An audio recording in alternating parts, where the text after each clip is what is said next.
réforme des finances publiques depuis quelques années. Et ces comités travaillent principalement avec ces différents partenaires financiers et techniques. Et M.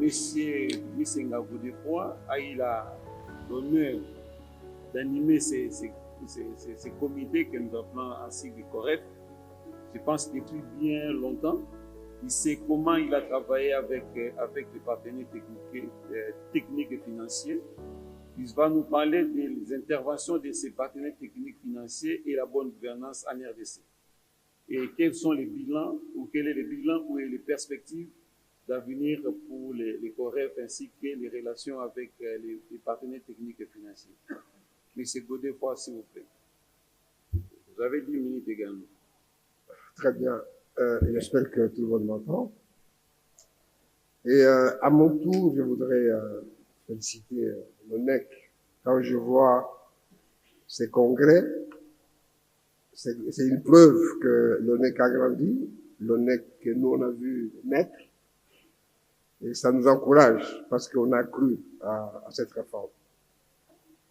J'ai l'honneur lorsque je regarde la thématique qui m'a été confiée, j'ai l'honneur chaque mois de tenir des réunions avec le bailleur. Et ce sont des amis ici autour de la table Bourse. On se voit chaque mois, Madame Anastasie, Beth qui est là, et les autres. Et chaque fois, je fais les plaidoyers. Je donne un seul exemple.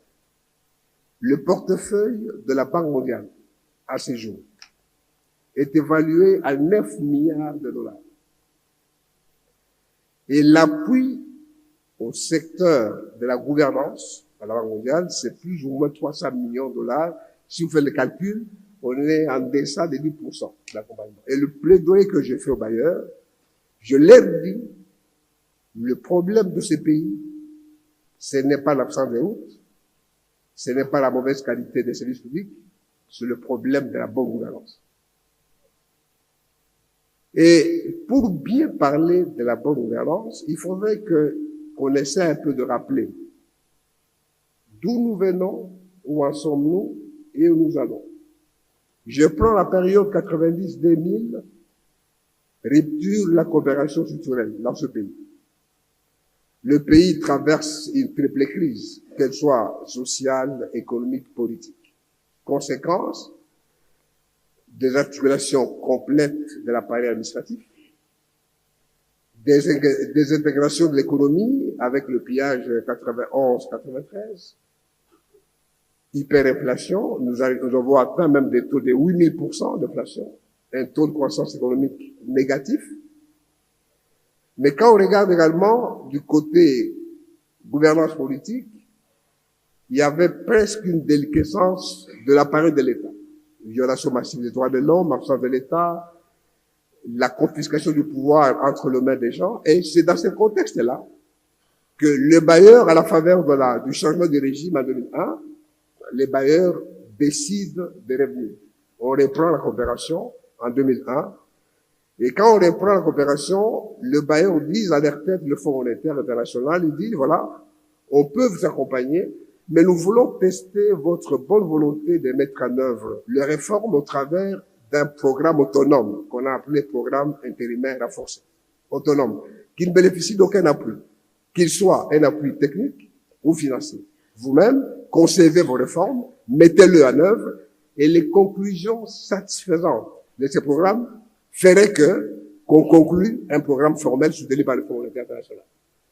Et le programme était conclu en 2001 jusqu'en 2001-2002. Et on arrive en 2002, nous cassons l'hyperinflation, on stabilise les taux de change, le Fonds monétaire revient, on conclut un programme formel qu'on a appelé Programme économique du gouvernement, 2002-2005.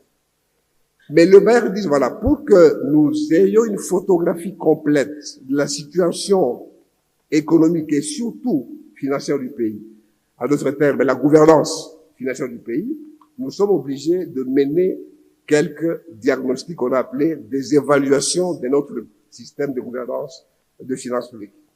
Plusieurs évaluations ont été faites.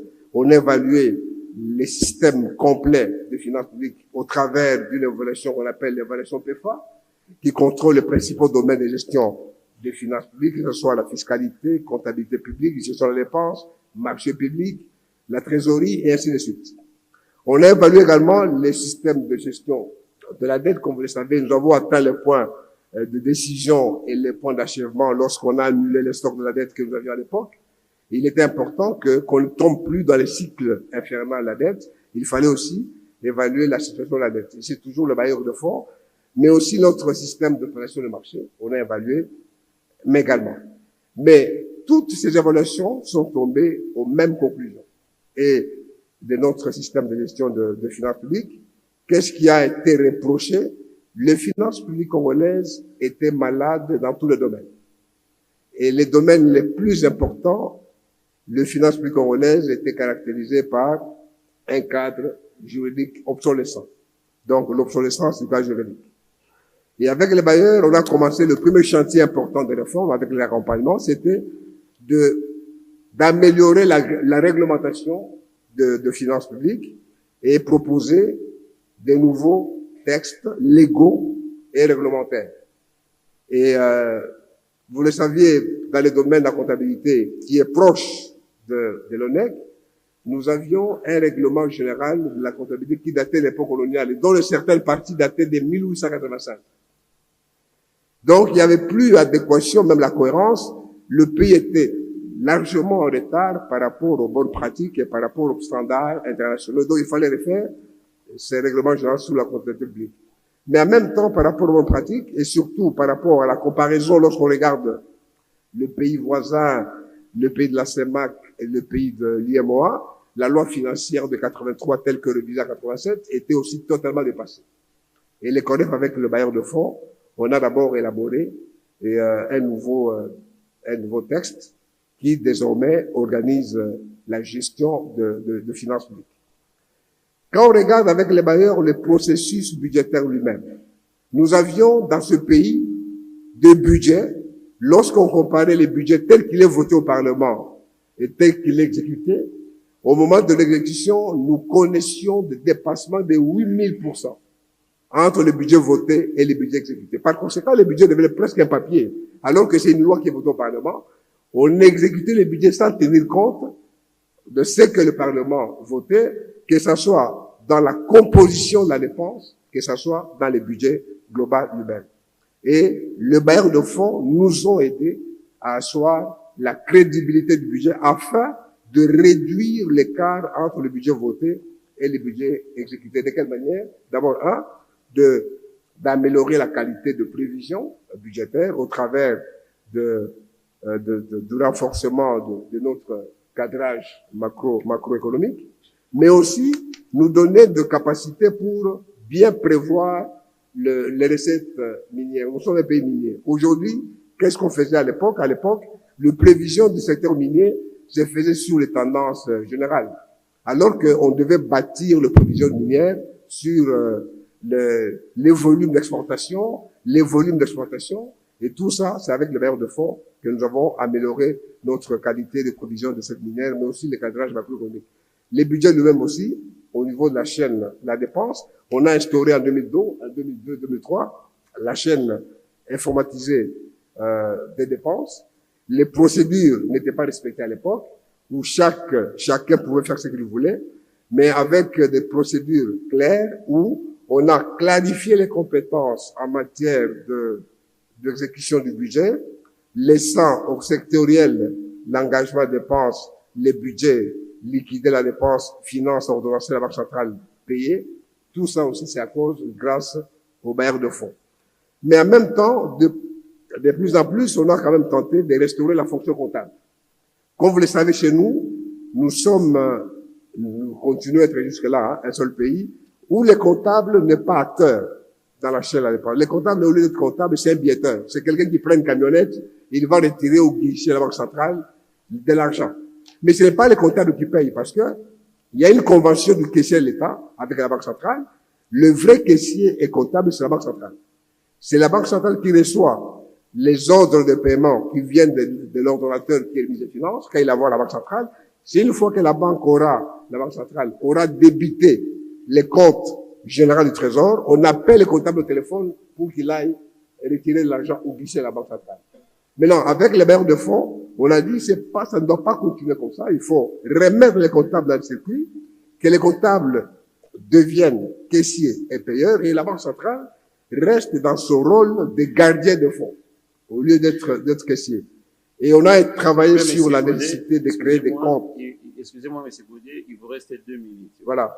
Alors, nous allons travailler avec les bailleurs de fonds pour que les comptables soient dotés de comptes d'opération, afin qu'ils parviennent quand même à prendre en charge les dossiers, la dépense, passer les écritures, être en mesure de produire les comptes de gestion qui doivent être jugés par la Cour des comptes. C'est un processus avec lequel on travaille, dans lequel on travaille avec les bailleurs. Il y a aussi la passation de marché.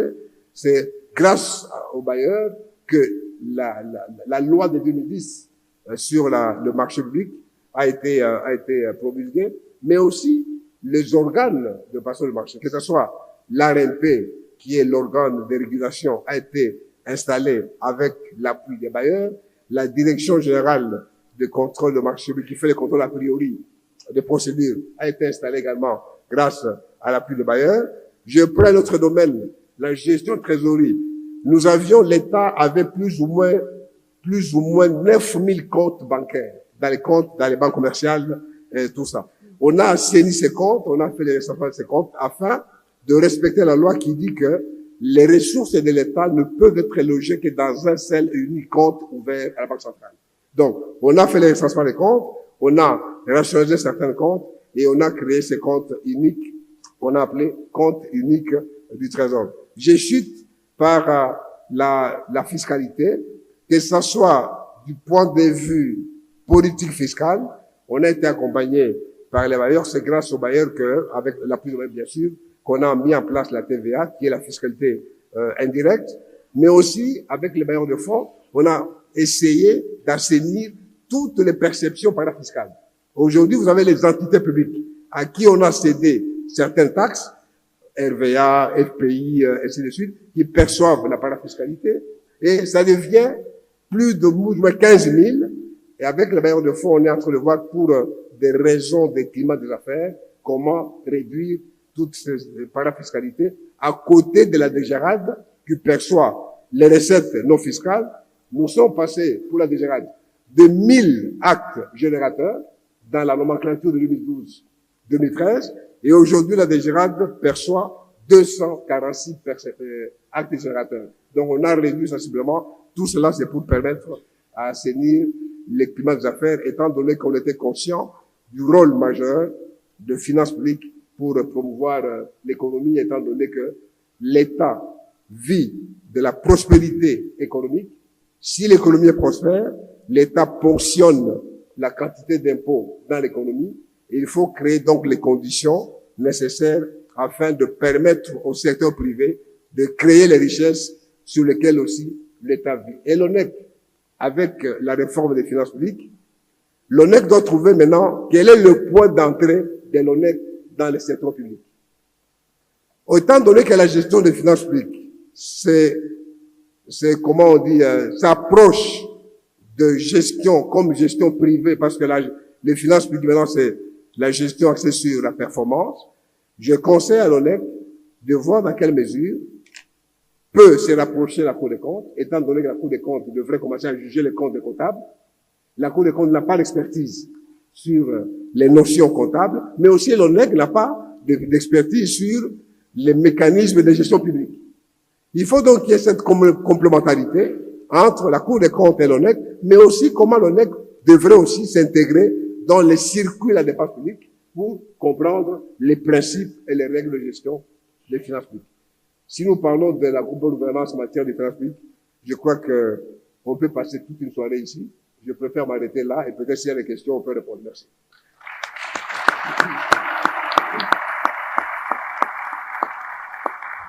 Merci. Merci, M. Missenga. J'ai vraiment une nette impression de suivre un ministre de l'économie et du budget qui est en train de parler. Félicitations, ça traduit clairement que vous avez compris ce que vous faites. S'il vous plaît, applaudissements.